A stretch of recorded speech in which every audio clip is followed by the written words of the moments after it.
فصل فی المشترک والمؤول. یہ فصل مشترک اور مؤول کے بیان میں ہے.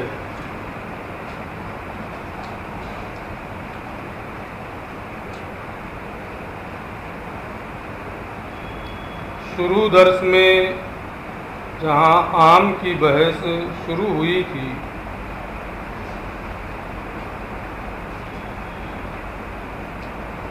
وہیں پر میں نے یہ بتایا تھا کہ وضع کے اعتبار سے لفظ کی 4 قسمیں ہیں. یا تو وہ ایک معنی کے لیے موضوع ہوگا یا ایک سے زیادہ معنی کے لیے اس کی وضع کی گئی ہوگی. اگر ایک معنی کے لیے وہ موضوع ہے تو یا تو علی سبیل الانفراد ایک معنی کے لیے موضوع ہوگا، افراد سے پاک ہو کر کے معنی واحد کے لیے وہ موضوع ہوگا.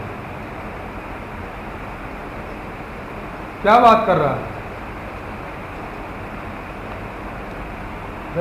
کیا کہہ رہا ہے؟ تم لوگ بات کر رہے دونوں نا، تو بھی کچھ کہا ہے اس میں.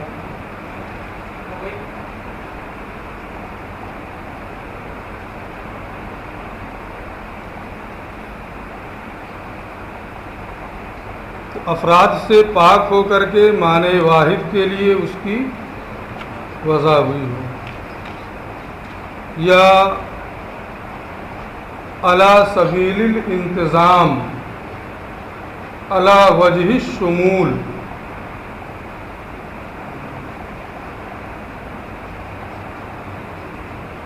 وہ ایک معنی کے لیے موضوع ہوگا.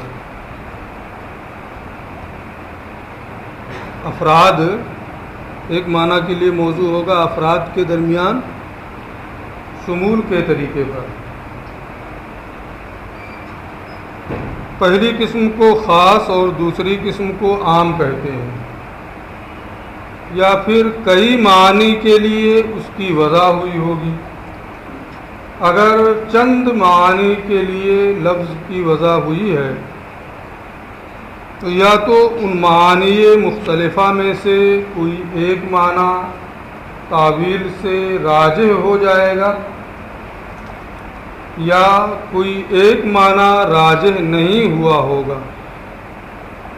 اگر کوئی ایک معنی ترجیح پا جائے تو اسی کو مؤول کہتے ہیں، اور اگر راجح نہیں ہوا تو اسی کو. یہاں انہوں نے جو تعریف کی ہے تو چونکہ مشترک اور مؤول یہ کئی معانی کے لیے موضوع ہوتے ہیں. فرق یہ ہے کہ مؤول کا میں ایک معنی راجح ہو جاتا ہے. تو جیسے عام اور خاص میں بتایا تھا کہ دونوں کو ایک فصل میں کیوں جمع کیا، اسی طریقے سے ان دونوں کو بھی ایک فصل میں جمع کرنے کی وجہ یہ ہے کہ یہ چند معانی کے لیے موضوع ہوتے ہیں. یہ فصل مشترک اور مؤول کے بیان میں ہے.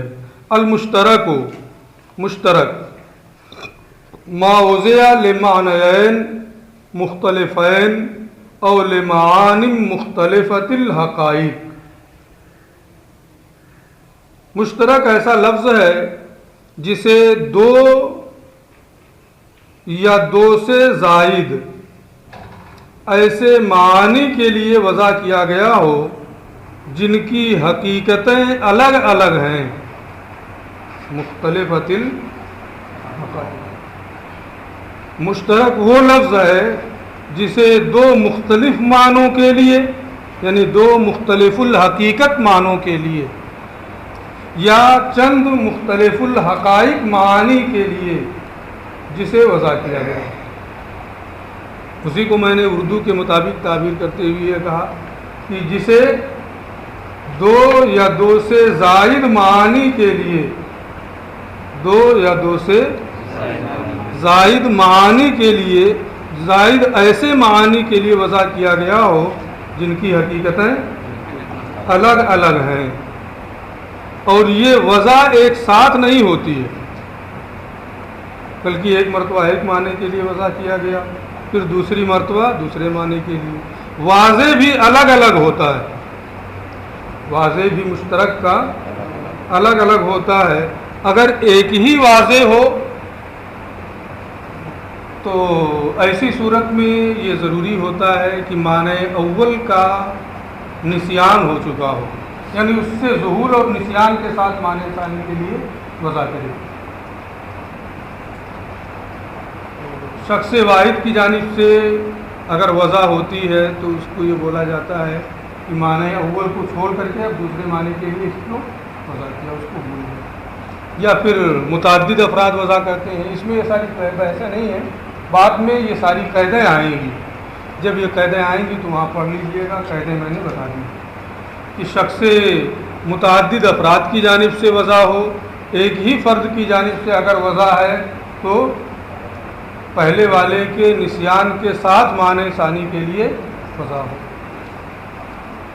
المشترک ہو، مشترک وہ لفظ ہے ما وضع لمعنیین جو دو مختلف الحقیقت معانی کے لیے وضع کیا گیا ہو. نیچے لکھا ہوا ہے لا علی سبیل الانتظام، بطریق شمول نہیں، بطریق شمول نہیں، یعنی ایک ساتھ ان دو مختلف معانی کے لیے لفظ کی وضع نہ ہوئی. او لمعانی مختلفۃ الحقائق، یا ایسے چند معانی کے لیے وضع کیا گیا ہو جن کی حقیقتیں مختلف ہیں. یہاں بھی لا علی سبیل الانتظام کا معنی معتبر ہے، یعنی چند معانی جو ہیں یہ بطریق شمول نہ ہوں. اگر اس طرح سے کوئی لفظ ہے کہ اسے دو یا دو سے زائد معانی کے لیے، ایسے معانی کے لیے وضع کیا گیا ہے جن کی حقیقتیں ایک دوسرے سے الگ ہیں، تو اسے مشترک کہیں گے. مثال ہوگی، اس کی مثال ہمارا قول جاریہ ہے. جاریۃ فإنها تتناول الأمة والسفینۃ. جاریہ کا معنی باندھی بھی ہوتا ہے، آپ بار بار پڑھ چکے ہیں. جاریہ کا معنی سفینہ بھی ہوتا ہے، کشتی بھی ہوتا ہے، اور دونوں یہ معنی موضوع لہو ہیں. ایسا نہیں ہے کہ ایک معنی حقیقی ہو اور دوسرا معنی مجازی ہو.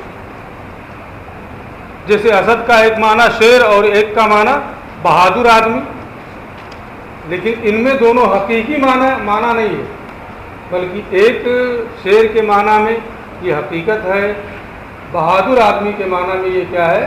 مجاز ہے. مشترک میں ایسا نہیں ہوتا ہے، بلکہ مشترک میں دونوں کے دونوں معانی موضوع لہو ہوتے ہیں. اس کی مثال ہمارا قول جاریہ ہے. فإنها تتناول الأمة والسفینۃ، کیونکہ یہ لفظ باندھی اور کشتی کو شامل ہوتا ہے. دونوں کے لیے الگ الگ اس لفظ کی وضع کی گئی ہے. قرائن سے متعین ہوتا ہے کہ کہاں کس معنی میں استعمال ہو رہا ہے. والمشتری، اور مشتری یہ بھی ایک لفظ ہے. فإنه يتناول قابل عقد البيع، یہ لفظ عقد بیع کو قبول کرنے والے کو شامل ہوتا ہے. خریدنے والا، عقد بیع کو قبول کرنے والا، ایک معنی اس کا یہ ہوتا ہے. یہ بھی معنی حقیقی ہے. وکوکب السماء، آسمان کے ایک مشہور سیارے کا، مشہور ستارے کا نام مشتری ہے. یہ دونوں کے لیے اس لفظ یعنی مشتری کی وضع ہوئی ہے، قابل عقد بیع کے لیے بھی اور آسمان کے ستارے کے لیے بھی. اور ان دونوں معنوں میں یہ حقیقت ہے، کسی ایک معنی میں یہ مجاز نہیں ہے. وقولنا، اور ہمارا قول بائن، فإنه يحتمل البین والبیان، یہ بائن کا جو لفظ ہے یہ بینونت اور فرقت کا بھی احتمال رکھتا ہے، والبیانہ، اور واضح ہونے ظاہر ہونے کا بھی احتمال رکھتا ہے.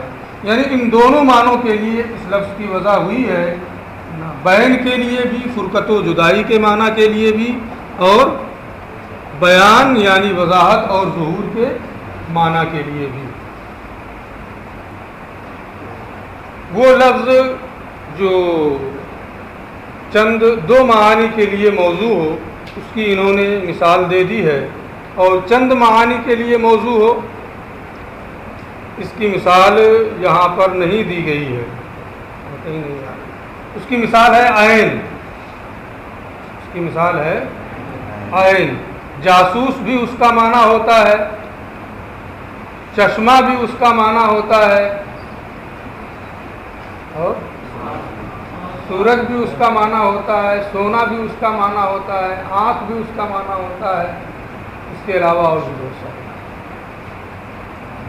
تو یہ ایسا لفظ ہے جس کے حقیقی معانی کئی ایک ہے، کئی ایک معنوں کے لیے، ایسے معنوں کے لیے اس لفظ کی وضع ہوئی ہے جن کی حقیقتیں الگ الگ ہیں، مختلف ہیں. مشترک کی انہوں نے تعریف کی، اور تعریف کرنے کے بعد اس کی مثال بھی پیش کر دی. آگے مشترک کا حکم بتا رہے ہیں. حکم المشترک انہ اذا تعین الواحد مرادا به سقط اعتبار ارادت غیری.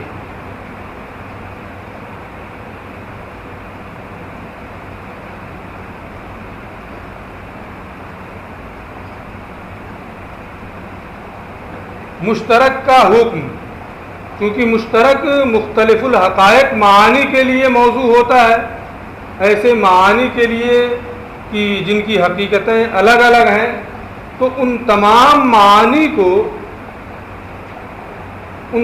معانی کا ایک ہی لفظ سے قصد کر لینا ایک ساتھ یہ نہیں ہوگا، ورنہ تو اجتماع متنافی لازم آئے گا. اس لیے وہ مشترک جسے دو یا دو سے زائد معانی کے لیے وضع کیا گیا ہے، ایک ساتھ ان مختلف معانی کا ایک لفظ اسی ایک لفظ سے ان مختلف معانی کا ایک ساتھ قصد کرنا، ایک ساتھ ان کا مراد لینا، یہ ممکن نہیں ہے. اور جب یہ ممکن نہیں ہے تو کسی ایک معنی کو مراد لینے کے لیے دلیل کی ضرورت پڑے گی. جب کوئی ایک معنی دلیل کے ذریعے سے متعین ہو جائے کہ یہ لفظ مشترک ہے اور اس کے مختلف معانی میں سے یہ معنی یہاں مراد ہے، تو جب دلیل کے ذریعے سے کوئی کسی ایک معنی کا مقصود ہونا، مراد ہونا متعین ہو جائے تو دوسرے معنی کا مراد لینا ثابت ہو جاتا ہے. اب دوسرے معنی کو مراد نہیں لیا جا سکتا ہے، یعنی وہاں عموم مشترک کا قول نہیں ہو سکتا ہے. عموم مجاز کی ایک بحث آئے گی، اسی طریقے سے ایک بحث عموم مشترک کی ہے کہ مشترک لفظ جتنے معانی کے لیے وضع کیا گیا ہے ان تمام معانی کو مراد لینا عام ہو جائے، سب کے سب مراد ہو جائے. ایسا نہیں ہو سکتا. ایک معنی کا مراد لینا دلیل کے ذریعے سے جب متعین ہو گیا ہے تو اب دوسرے معنی کو مراد لینا ثابت ہو جائے گا، دوسرے معنی کو مراد نہیں لیا جا سکتا ہے. یہ مشترک کا حکم ہے. اسی کو یہ بتاتے ہیں کہ وہ حکم المشترک انہ اذا تعین الواحد مرادا به، جب کسی دلیل کے ذریعے سے کوئی ایک معنی مراد ہو کر کے متعین ہو جائے سقط اعتبار و ارادت غیری، تو دوسرے معنی کے مراد لینے کا اعتبار ساقط ہو جائے گا۔ تو عموم مجاز کے طریقے پر عموم مشترک کا کوئی راستہ ہمارے ائمہ احناف کے نزدیک نہیں ہے، بلکہ ایک کو مراد لے لیا گیا دلیل سے تو دوسرا ساقط ہو جائے گا۔ ولہذا یہی وجہ ہے اجمع العلماء رحمہم اللہ تعالی ان لفظ القروء المذکور فی کتاب اللہ تعالی محمول اما علی الحیض کما ہوا مذہبنا او علی الطہر کما ہوا مذہب الشافعی۔ ما سبق میں اس کی پوری بحث آپ پڑھ چکے ہیں اسی کتاب میں کہ یتربصن بانفسہن ثلاثۃ قروء کی جو آیت کریمہ ہے، ہم احناف کے نزدیک قروء سے حیض مراد ہے، دلائل پہلے پڑھ چکے ہیں۔ شوافی کے نزدیک قروء سے طہر مراد ہے۔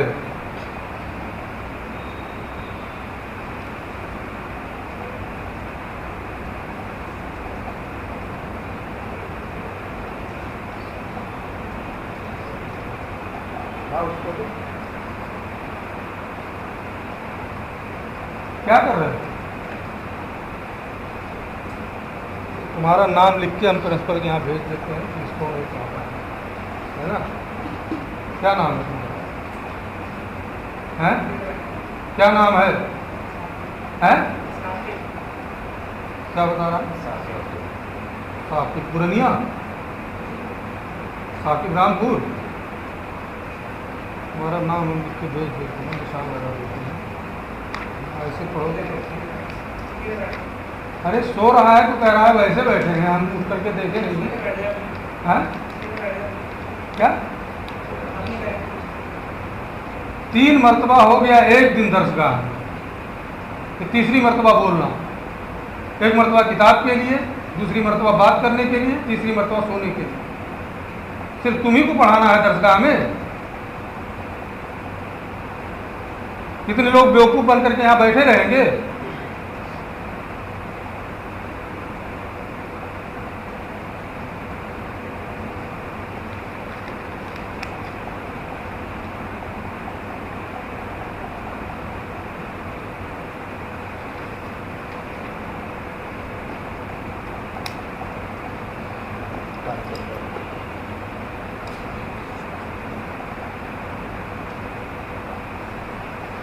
کیا کہہ رہا تھا؟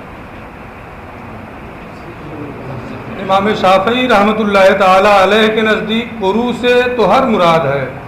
تفصیلی دلیلیں آپ ماسبق میں پڑھ چکے ہیں، یہاں انہیں صرف اتنا دکھانا ہے کہ لفظ قر جو ہے، قروء جو ہے، یہ لفظ 2 معانی کے درمیان مشترک ہے، ایک معنی طہر کا اور ایک معنی حیض کا۔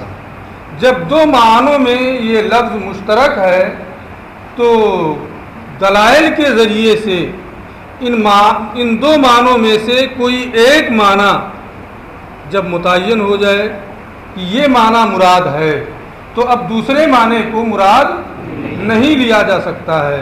احناف نے دلائل کے ذریعے سے یہ متعین کیا کہ یہاں قروء سے حیض مراد ہے، تو اب ان کے نزدیک اس قروء سے طہر کا معنی مراد لینا ثابت ہو گیا۔ شوافی نے دلائل کے ذریعے سے ان کے نزدیک یہ متعین ہوا کہ قروء سے طہر مراد ہے، تو اب دوسرا معنی حیض کا معنی مراد نہیں ہوگا۔ یہ تو میں اپنی طرف سے شوافی والا کہہ رہا ہوں، ورنہ ان کے ہاں عمومی مجاز بھی، عموم اشتراک بھی جائز ہے نا، وہ بات یہ اپنا مذہب بتا رہے ہیں اس لیے۔ تو لہذا اجماع العلماء، اسی وجہ سے علماء کرام نے اس بات پر اجماع کیا ہے علی ان لفظ القروء، کہ قروء کا جو لفظ کتاب اللہ میں، قرآن شریف میں مذکور ہے، محمول اما علی الحیض، اس قروء کے، یہ قروء کا لفظ 2 معنوں میں، 2 مختلف الحقیقت معنوں میں مشترک ہے، اور یہ یا تو حیض کے معنی پر محمول ہے جیسا کہ احناف کا مذہب ہے، کہ ایک معنی دلیل سے متعین کر دیا، دوسرا ثابت ہو گیا۔ او الطہر، یا یہ طہر کے معنی پر معمول ہے، کما ہوا مذہب الشافعی، جیسا کہ یہ امام شافعی رحمۃ اللہ تعالی علیہ کا مذہب ہے۔ وقال محمد، اور امام محمد رحمۃ اللہ تعالی علیہ نے بیان فرمایا ہے، اذا اوصى لموالی بنی فلانی، جب کسی نے بنی فلاں کے موالی کے لیے وصیت کی، بنی فلاں کے موالی کے لیے وصیت کی۔ آپ قدوری میں یہ پڑھ چکے ہیں کہ موالی یہ مولا کی جمع ہے، موالی یہ مولا کی جمع ہے۔ مولا کا معنی موتق بھی ہوتا ہے اور مولا کا معنی موتق بھی ہوتا ہے، آزاد کرنے والا اور آزاد شدہ، دونوں اس کا معنی ہوتا ہے، موتق اور موتق۔ تو یہ مشترک ہوا بنی فلاں کے موالی، موالی کا لفظ استعمال کر رہا، اور یہ موتق کے لیے بھی اس کی وضع ہوئی ہے اور موتق کے لیے بھی اس کی وضع ہوئی ہے، دونوں اس کے حقیقی معنی ہیں۔ جب دونوں معنی اس کا حقیقی معنی ہے، تو اب اس صورت میں اگر بنی فلاں کے موتق ہی ہوں صرف، تو ان کے لیے وصیت صحیح ہو جائے گی، بنی فلاں کے موتق ہی ہوں صرف، تو ان کے لیے وصیت صحیح ہو جائے گی۔ لیکن اگر بنی فلاں کے موتق بھی ہوں موتق بھی ہوں، تو اب ایسی صورت میں دقت ہوگی۔ یہ لفظ تو دونوں کے لیے ہے، تو کیا دونوں کے لیے وصیت ہوگی؟ وصیت تو اس نے موالی بنی فلاں کے لیے کی ہے، یعنی کسی ایک ہی کے لیے ہو رہی ہے، اور ہیں اس کے دو موالی جو ہیں وہ موتق بھی ہیں موتق بھی ہیں، دونوں کے درمیان یہ لفظ مشترک ہے۔ ہمارے امام اعظم امام محمد رحمہ اللہ کا مذہب یہی ہے کہ اس صورت میں اس وصیت پر عمل نہیں ہو سکتا ہے، کیونکہ پھر دونوں کو جمع کرنا لازم آئے گا، عموم اشتراک کا قول کرنا پڑے گا کہ یہ مشترک لفظ اپنے دونوں معنی حقیقی کو عام ہے، کسی ایک کو مراد لے کر کے دوسرے کا ساکت ہونا یہ چیز نہیں ہو رہی ہے۔ اس لیے امام اعظم امام محمد رحمہ اللہ کا مذہب یہ ہے کہ اس صورت میں کسی کے لیے وصیت نہیں ہوگی۔ باقی مسئلہ ہم کو جو سمجھانا تھا، جو ضابطہ سمجھانا تھا، وہ چیز ہم نے سمجھا دی۔ باقی کہ امام ابو یوسف کا کیا قول ہے، دلائل کیا ہیں ان کے، پھر دونوں میں ترجیح کس کو ہے، یہ سب فقہ کی باتیں ہیں۔ اصول آپ قدوری پڑھ رہے ہوں گے، قدوری کے اخیر میں کتاب الوصایا کی بحث آئے گی، وہ نشان میں شامل ہے، وہاں آپ پڑھیں گے، ٹھیک ہے؟ جتنا ہمیں سمجھانا تھا سمجھانا، دوسرے کی درسگاہ دوسری گھنٹی کیوں سمجھانے کا، جو پڑھا رہا ہوگا قدوری میں سمجھائے گا۔ وقال محمد، اور امام محمد رحمۃ اللہ تعالی علیہ نے فرمایا ہے، اذا اوصى لموالی بنی فلان، جب کسی نے بنی فلاں کے موالی کے لیے وصیت کی، بولے بنی فلان موالی، اور بنی فلاں کے موالی ہیں یعنی زیادہ، من اعلیٰ، اعلیٰ موالی ہیں یعنی موتق، بنی فلاں کے موالی جو ہیں موالی ہیں من اعلیٰ یعنی اعلیٰ یا موتق ہیں، آزاد کرنے والے ہیں، وہ موالم من اسفل، اور اس کے کچھ موالی ایسے ہیں جو نیچے کے ہیں یعنی موتق ہیں، اس کے آزاد کردہ ہیں۔ تو اگر بنی فلاں کے موالی موتق بھی ہیں اور بنی فلاں کے موالی موتق بھی ہیں، دونوں ہیں، فماتا، وصیت کے بیان میں آپ پڑھیں گے کہ وصیت میں 4 چیزیں ہوتی ہیں، موسی لہو، موسا بھی، اور موسی، موسا لہو، موسا بھی، وصی، وصیت کے نفاذ کا جسے حکم دیا گیا ہو کہ تم میرے مرنے کے بعد جسے وصی بنایا گیا ذمہ دار بنایا. تو موسی، موسیٰ لہو، موسیٰ بہ اور وصی، یہ 4 چیزیں ہوتی ہیں. وصیت کا نفاذ ہوتا ہے موسی کے مرنے کے بعد. ان تمام الفاظ کی حقیقت کو دوری میں سمجھائیں گے جو پڑھا ہے. تو میں یہاں چاروں بول دے رہا ہوں.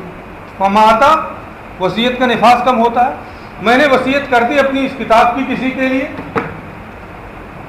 جب تک میں زندہ ہوں ہے نا، تو جس چیز کی میں نے وصیت کی ہے، جس کے لیے وصیت کی ہے، موسیٰ لہو، اس وقت تک وہ نہیں لے گا. جب میں مر جاؤں گا تب وہ موسیٰ لہو، موسیٰ بہ، موسیٰ لہو، موسیٰ بہ کا حقدار ہوگا. موسیٰ لہو جس کے لیے وصیت کی گئی، موسیٰ بہ جس چیز کی وصیت کی گئی ہے نا. تو موسی کے مرنے کے بعد موسیٰ لہو، موسیٰ بہ کا حقدار ہوگا. گاڑا تو نہیں ہو گیا. اس کو یہ کہہ رہے ہیں فماتا. پھر اس کے بعد میں موسی کا انتقال ہو گیا، انتقال کے بعد ہی میں وصیت کا نفاذ ہوگا. بطلت الوصیۃ فی حق الفریقین. اگر موتق اور موتق، بنی فلاں کے موتق بھی ہیں اور موتق بھی ہیں، دونوں ہیں. انتقال کے بعد وصیت کا نفاذ ہو سکتا تھا، لیکن دونوں ہیں تو اب کسی کے لیے نفاذ نہیں ہوگا. کیوں نہیں ہوگا؟ اس لیے کہ کسی ایک کو مراد لے کر کے دلیل سے دوسرے کا ثابت کرنا ہوتا ہے مشترک میں. یہاں ایسا نہیں ہو سکتا ہے. جب دونوں ہیں تو کس کو ثابت کریں گے کہ اس نے کچھ تعین کی نہیں ہے، کس کو ثابت کریں گے، کس کو باقی رکھیں گے؟ کوئی دلیل نہیں ہے کہ کسی ایک کو متعین کر دیا جائے دلیل سے. اور جب کوئی دلیل نہیں ہے کہ کسی ایک کو متعین کیا جائے تو دونوں کے حق میں یہ وصیت کیا ہے؟ جو وارثین ہیں اس مرنے والے کے اس مال کے وہی حقدار ہوں گے، ان کے درمیان تقسیم کر دیا جائے گا، ورنہ ثلث مال تک وصیت نافذ ہو سکتی ہے. کیوں؟ لسٹ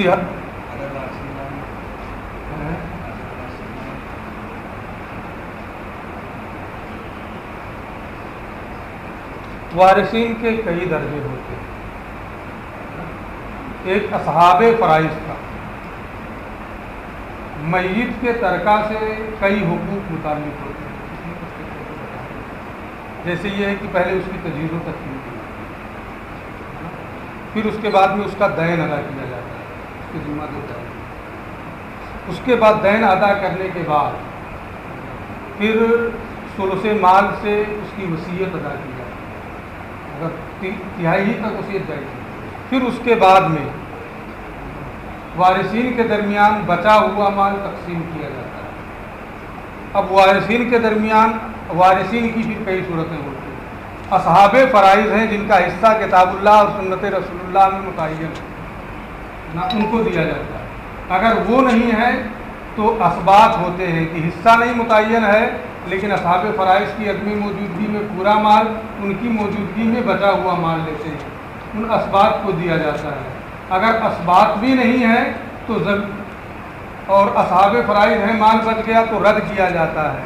اگر یہ بھی نہیں ہے تو جو قریبی رشتہ دار ہیں ان کو دیا جاتا ہے نا. اصحاب فرائض اور اسباط نہیں ہیں تو جو قریبی رشتہ دار ہیں ان کو، کتنی بہت اجمال کے ساتھ میں بتا رہا ہوں، کچھ یاد رہے گا. کچھ چیزیں جان بوجھ کر ہم لوگ چھوڑ دیتے ہیں کہ تمہارے معیار کی بھی چیزیں نہیں. تو اس کے بعد میں ذوی الارحام کو دیا جائے گا. ذوی الارحام کو دینے کے بعد میں اگر بچ جا رہا ہے تو مولا العتاقہ، اگر ذوی الارحام نہیں ہے وہ بھی نہیں مانتے ہے نا. ذوی الارحام بھی مان لیتے ہیں کہ نہیں ہے، قریبی رشتہ دار بھی کوئی نہیں ہے تو مولا العتاقہ کو دیا جاتا ہے. وہ بھی نہیں ہے تو مولا الموالات کو دیا جاتا ہے.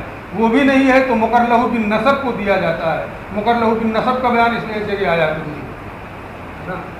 اور اگر وہ بھی نہیں ہے تو قدیم دور میں بیت المال میں جمع کیا جاتا تھا، اور اب بیت المال کا نظام نہیں ہے. اس لیے اپنے علاقے کے بڑے علماء سے سمجھ کر کے جہاں مناسب ہو وہاں.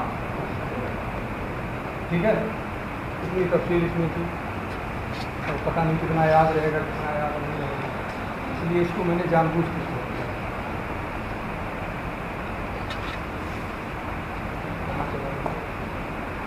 فماتا بطلت الوصیت فی حق الفریقین، تو یہ وصیت کیا ہے؟ فریقین کے حق میں باطل ہو جائے گی، جو بھی مال ہے وہ وارثین کے درمیان تقسیم کیا جائے گا۔ یہ مان کے چلیں کہ وارثین ہیں، ہے نا، بلا وجہ کچھ جھمیلے میں پڑنے کی ضرورت نہیں ہے۔ یہ مان کے چلیں کہ وارثین ہیں، اگر وصیت نافذ نہیں ہو سکی ہے تو اس مال کو وارثین کے درمیان تقسیم کر دیا جائے گا۔ کیوں وصیت یہ باطل کیوں ہو گئی؟ لاستحالۃ الجمع بینہما، کیونکہ موتق اور موتق یہ دو حقیقی معانی جو ہیں موالی کے، ان دونوں کے درمیان جمع کرنا، ایک ساتھ دونوں کو مراد لینا، یہ محال ہے۔ وہ آدمی رجحان، جب دونوں کا ایک ساتھ مراد لینا عموم مجاز کے طریقے پر یہ محال ہے، اور کوئی ایک معنی ان میں سے دلیل سے راجح نہیں ہوا ہے، تو جب راجح نہیں تو کسی ایک کو لے نہیں سکتے ہیں، دونوں کو مراد لے، یہ محال ہے۔ تو اب یہ ایک راستہ یہی بچا ہے کہ اس کو سرے سے ختم ہی مان لیا جائے، وہ مال کے وارث جو ہیں، مال جو ہے وہ وارثین کے درمیان تقسیم کر دیا جائے۔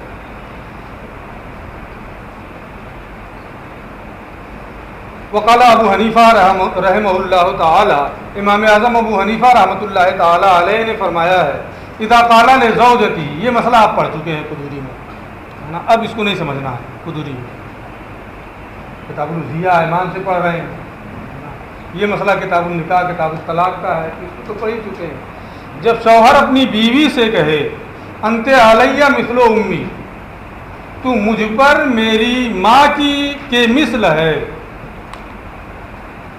تو مثل کا لفظ جب استعمال کرے گا تو یہ کرامت و شرافت، عزت و وجاہت کے معنی میں بھی آتا ہے، جیسے میری ماں میرے نزدیک صاحب عزت ہے، صاحب کرامت ہے، صاحب حرمت ہے۔ حرمت کا وہ معنی مراد نہیں، کرامت ہی کے معنی میں۔ اسی طریقے سے اپنی بیوی کو کہہ رہا ہے کہ تمہاری بھی عزت میری نگاہ میں، تو یہ زہار ہو جائے گا، تو زہار ہوگا نہیں۔ اور تم مجھ پر میری ماں کی طرح ہے، مثل ہے، یعنی جیسے میری ماں حرام ہے جیسے تو حرام ہے۔ اب کیا ہو گیا؟ تو دونوں احتمال اس میں ہے۔ اس کی نیت پوچھی جائے گی، انت علیہ مثل امی کہہ کر کے تمہارا ارادہ کیا نیت کی ہو؟ اگر زہار کی نیت کرے گا زہار ہو جائے گا، اور اگر عزت و کرامت کی نیت کرے گا تو وہی معنی مراد ہوگا۔ دونوں ایک ساتھ نہیں مراد ہو سکتے ہیں کہ زہار بھی ہو جائے اور عزت و کرامت۔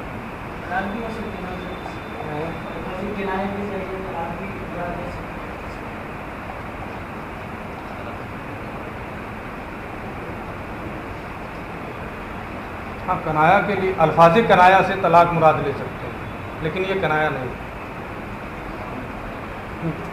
ہے۔ کیا؟ ہاں، انتے علیہ حرام، وہ دوسری چیز ہے نا، میں نے اس کے بارے میں نہیں بتایا، اس کے بارے میں بتایا کہ یہ کنایا نہیں ہے نا۔ حرام کی بحث جب آئے گی تو بتائیں گے وہ کنایا۔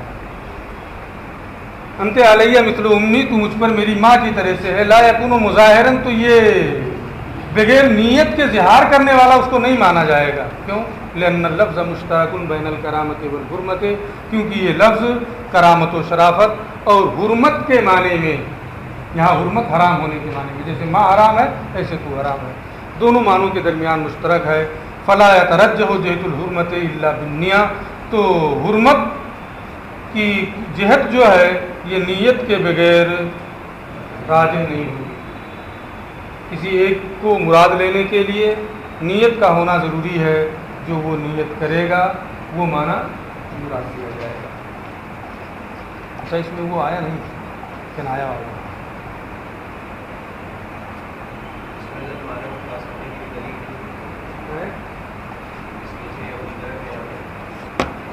بلند آواز سے بول۔ جیسے مثالی اس میں وہ والے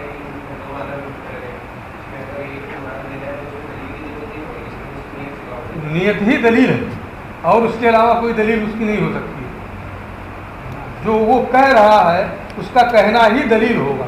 اگر وہ یہ کہہ رہا ہے کہ میری نیت یہ ہے تو اس کا کہنا ہی دلیل ہو۔ تو وہ دلیل سے نیت سے کسی ایک کا متعین ہو جانا وہی دلیل سے متعین.